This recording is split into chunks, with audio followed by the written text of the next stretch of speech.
Kenam, fondatrice de la marque Queenam, une marque de maroquinerie locale qui fait la promotion de l'artisanat sénégalais ici et à l'international.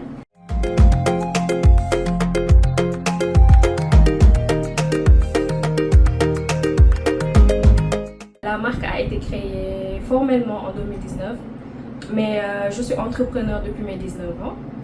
Donc je suis dans le commerce, dans l'artisanat depuis que j'ai 19 ans parce que j'ai très tôt été passionnée de mode et plus particulièrement de chaussures parce que j'ai grandi en quelque sorte dans une communauté d'artisans à Ngaye Mékhé.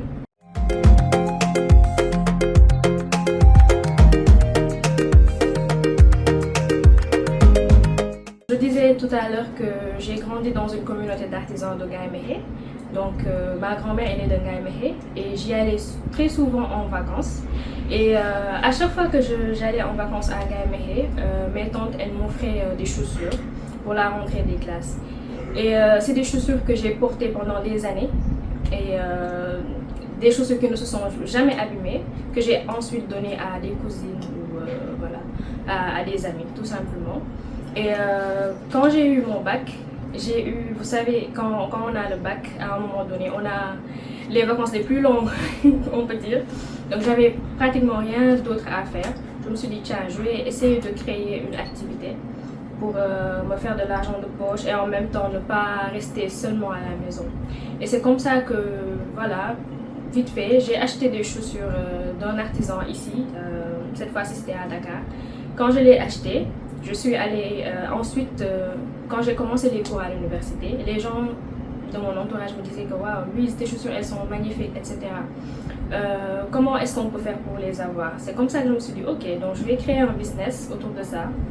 Donc j'ai commencé à me fournir des chaussures de Ngaye Mékhé, d'ici aussi de Dakar, Médina, etc. J'ai commencé à vendre. Et après, j'ai commencé à avoir plus de clients au fur et à mesure. Et les clients en tant que tels aussi recommandaient la marque autour d'eux. Et c'est ainsi que j'ai commencé à vendre. Et petit à petit, j'ai tout simplement décidé de protéger la marque, de la créer, d'aller à l'OAPI pour protéger la marque et créer un nom commercial. Donc c'est comme ça que ça s'est fait.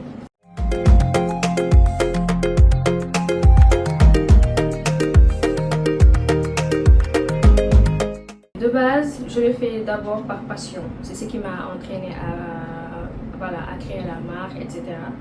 Mais c'est un secteur très porteur, c'est un secteur à fort potentiel et qui est actuellement en croissance de 5% d'ici, je pense, d'ici 2026, selon les statistiques. Et c'est un secteur qui rapporte de l'argent, mais qui, comme tout secteur, a ses inconvénients. Comme à côté à ses avantages.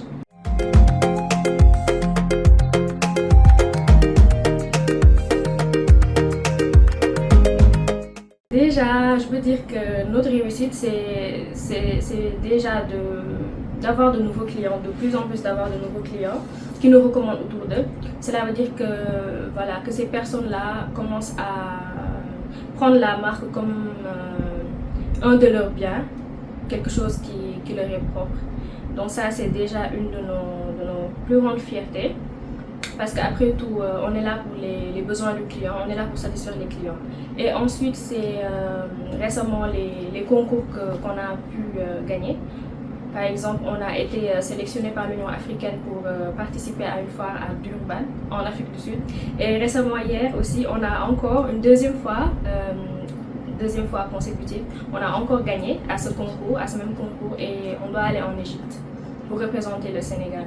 Donc tout ça, ça fait partie de nos fiertés, et également quelques incubations qu'on a eu à avoir, notamment Orange Corner, qui est une initiative de l'ambassade des Pays-Bas, qui nous a incubés pendant 6 mois, USAID, l'ADER, Teranga Tech Incup de l'Institut français. Et récemment aussi, on a été sélectionné par Women in Africa, qui est un organisme qui finance des femmes, qui aide les femmes à je sais pas comment le dire, à évoluer dans leur business, etc.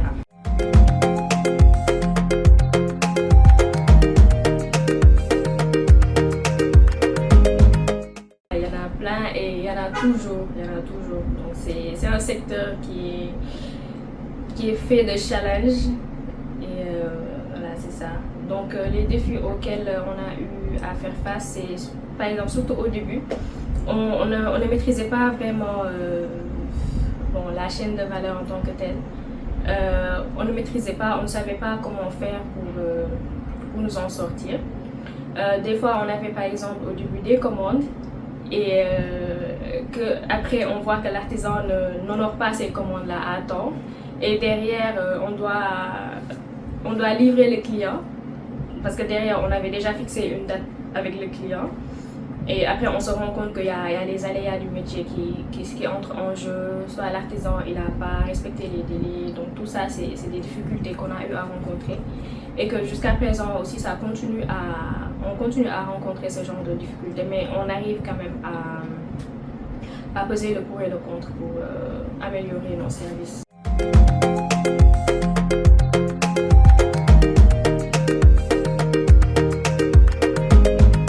Déjà, on souhaiterait vraiment que Queenum soit une marque de référence, surtout dans le domaine des sneakers, parce qu'on a commencé à développer tout ce qui est sneakers, basket, chaussures de sport. Donc aujourd'hui, notre objectif principal, c'est ça, de développer notre gamme de chaussures de sport et d'être une référence en Afrique de l'Ouest, pour tout ce qui est sneakers, etc. Et voilà, que Queenum fasse partie des grandes marques, comme à l'échelle mondiale, hein, parce que c'est bien possible.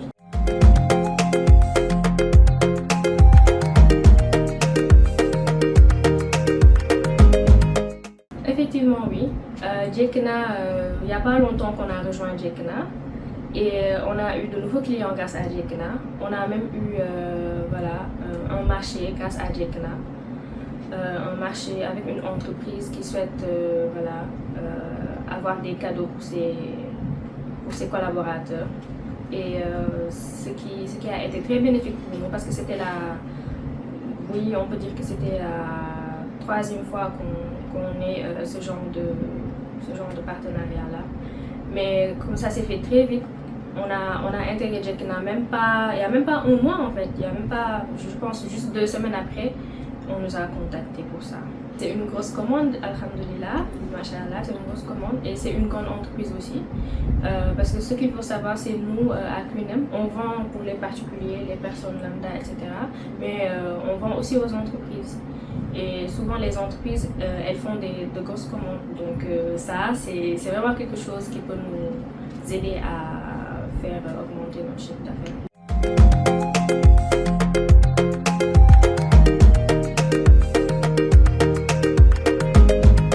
Merci beaucoup Jekna surtout parce que je vois que c'est une plateforme qui est là pour aider les artisans, le Made in Sénégal et ça c'est très bien parce que l'artisanat sénégalais il faut la mettre en valeur, il faut la promouvoir pour qu'on puisse pour que tous les acteurs de ce secteur puissent en vivre, en bénéficier parce que les artisans ils vont en bénéficier. Nous en tant que créateurs, créatrices de marques on va en bénéficier. Et le monde entier aussi pourra voir les différentes marques qui s'y trouvent. Et ce que je voudrais dire, c'est que les femmes, qu'elles n'aient pas peur d'entreprendre. Si vous avez des objectifs, si vous avez des rêves, battez-vous pour les réaliser, tout simplement. Parce que la vie, après tout, la vie est un éternel combat.